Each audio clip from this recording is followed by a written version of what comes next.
This is the elevator at 850 Beaver Grade Road in Moon Township, Pennsylvania. And it's a Westinghouse or Schindler MPH. Maybe it's a Schindler because of the line, because I think it's holes. Oh, it looks kind of older too. Go to.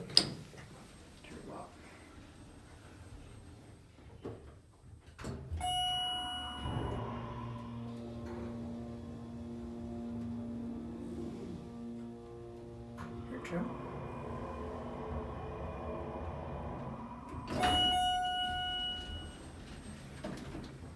Building definitely shows its age. That's a very large emergency. Let's go back to the ground. It's like a strip in an office center or something.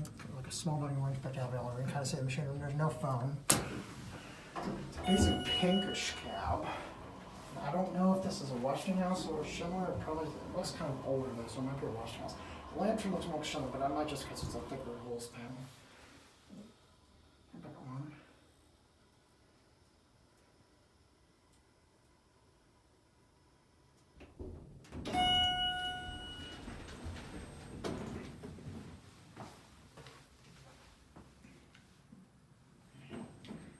That's gonna be it.